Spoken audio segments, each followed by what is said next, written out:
Hey, what's going on, everyone? This is Christian Duque for StrengthAddicts.com, and this is my 2014 Mr. Olympia recap. First and foremost, Bodybuilding.com gave us a live webcast of the whole show. Thank you very much for that.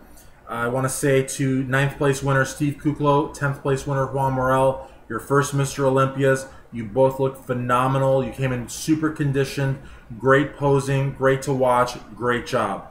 8th place, the Dominican Dominator, Victor Martinez, again, spot on. Haven't seen Victor like this in quite some time. I would have liked to have seen him in the top 6, but he seemed to be okay with 8th place, and if he's okay with it, good job to him. 7th place, Big Ramy. Tired of hearing all the hype. You know, hear Dennis James talking about him nonstop, that in a couple years, this and that. I think maybe in 5 years, I don't know. I really don't know. Me personally, and this is from the heart, no hate. Big Ramy, you're a great guy. I think you're a great bodybuilder. But me for the heart, Dennis James, you should take all that time that you invest in Big Ramy and maybe split it in half and give the other half to my boy Lionel Biecki, because Lionel Biecki's got the potential to be where Sean Roden is today. Lionel can do that, and it won't take him 2 years or 3 years. It'll take him 1 year. Just give him half of what you give Big Ramy, give it to Lionel, fly out to the shows that Lionel, competes in, be in his corner, be there for him. I think Lionel could really surprise you. I think Lionel could be in that top 3 next year if, you gave him half the time you give Big Ramy. But that's just my personal opinion. Okay, number 6, Branch Warren. This is the Branch Warren we needed to see. This is the Branch Warren that we missed. The Branch Warren that qualified by winning the Dallas Europa was a subpar Branch Warren. It wasn't the Branch Warren of the Arnold Classics. It wasn't the runner-up of the Olympia Branch Warren. It was just a good enough Branch Warren to get to Vegas. Branch Warren in 6th, I'm very happy for you. Good job. 5th place, Dexter Jackson, the Blade. Rich Piana made a great comment about Dexter Jackson when he was talking with Dave Palumbo and Chris Aceto. He said, people take Dexter for granted because he always looks so good. People don't realize how wonderful he is because they're used to basically the same thing every year. Dexter Jackson's 44 years old, 5th in the world, absolutely phenomenal. The boards were all lit up the last couple of days, namely today and yesterday, talking about how Dexter could be as high as 3rd. And these were people, credible pundits, credible handicappers. Dexter Jackson is a freak. So again, congratulations to him. 4th place, Dennis Wolf. I think Dennis Wolf looked great. He wasn't holding any water. Striated glutes, great hamstrings, tiny waist, very, very good, most muscular. I think he looked just as good as last year. I think, Dennis Wolf and Sean Roden could have been interchangeable, actually.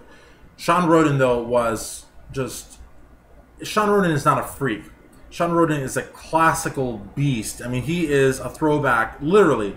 People say, I've heard people say that, Jay Cutler was the next Bob Paris, which is absolutely ridiculous. But no, Sean Roden is like a Bob Paris. He is like a Lee Labrada with some more size. I mean, he is a really, really, really awesome bodybuilder.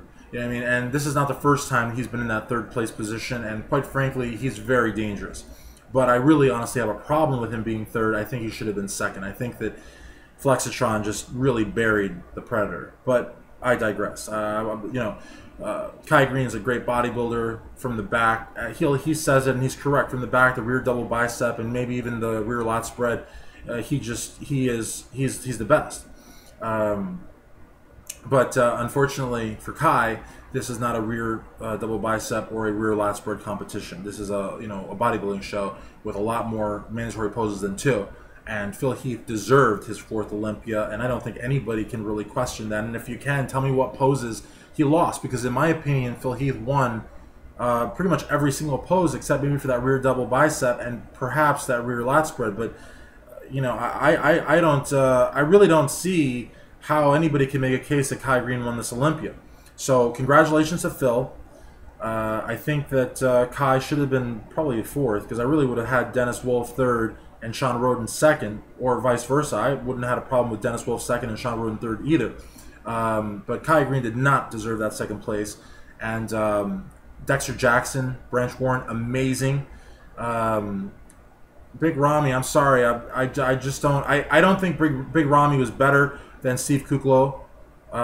Maybe Juan Morel, but definitely not Steve Kuklo, definitely not Victor Martinez. Some people were saying how him and Branch could have flipped, and that's ridiculous to suggest that Big Ramy look better than Branch Warren is ridiculous. Again, just a lot of hype, you know. And if anybody I work for gets upset and I have to lose my gig for it, then so be it. I'm not going to sit here and lie to you. Give your attention to Lionel Bayecki. Make him your ace. Go to the shows with him. You know, don't be a guru on the phone. Go to the shows with him. If I piss you off, I'm sorry, but you know, I'm not here to lie. I'm not here to perpetuate more hype.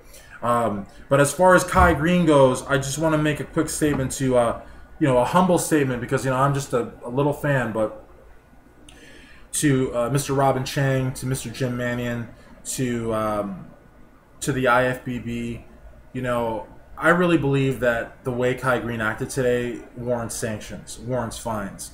You know, nobody likes to talk about LP, Lee Priest. And Lee Priest runs his mouth about a lot of things. And Lee Priest, I'm not going to say he was right or wrong, but I'm going to say that if Lee Priest could be fined for talking, Kai Greene sure as heck should be fined for acting. You know, what he did today, you know, we always hear about how bodybuilding likes to be interesting, and sometimes people say that it's taking a page from wrestling. We know that Pumping Iron, a lot of the rivalry between Mike Katz and Ken Waller or Lou and Arnold, a lot of that was, you know, sort of driven up to have more sales.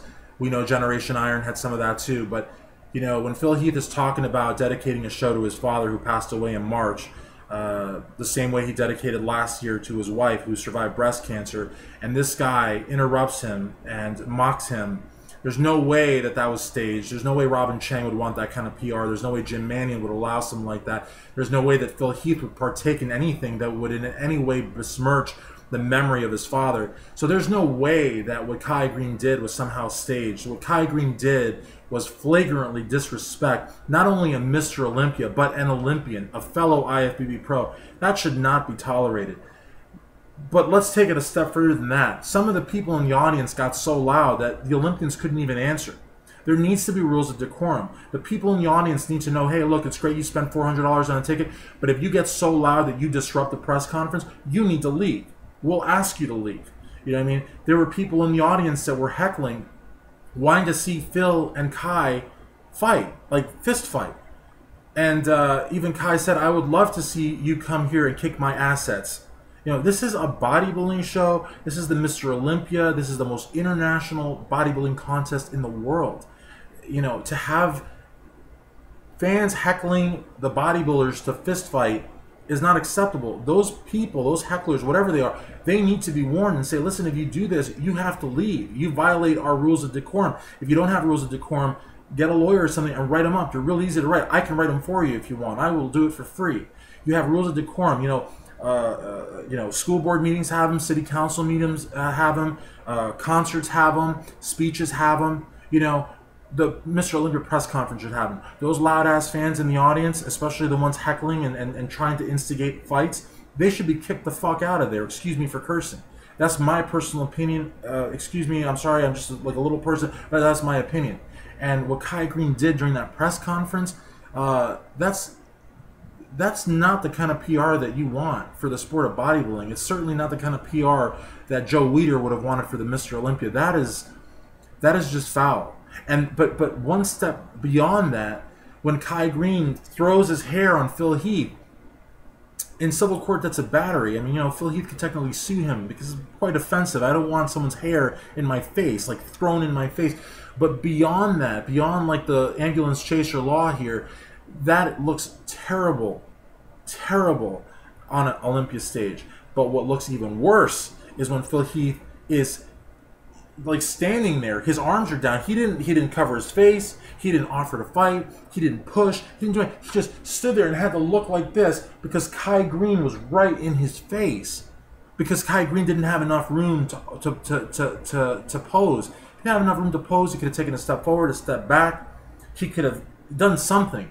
But getting in Phil Heath's face that close with all those fans watching, I mean, if you guys don't find the hell out of Kai Greene, then what's this going to be? Is it going to be like UFC next year? I mean, eventually, because I got to tell you, Phil Heath is a gentleman.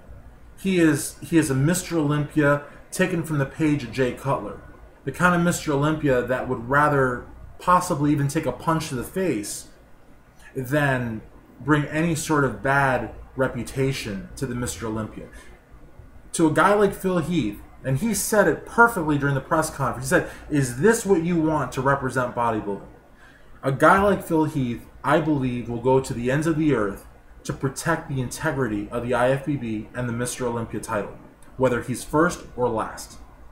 But I honestly think that, you know, the brass that we always hear about, they need to lay down the law. They need to tell these competitors, you cannot get in someone's face. You cannot, you know, basically intimidate someone else with violence. You cannot interrupt during the press conference. This is the International Federation of Bodybuilders. This is not the International Carnival of Bodybuilders or the International Circus of Bodybuilders.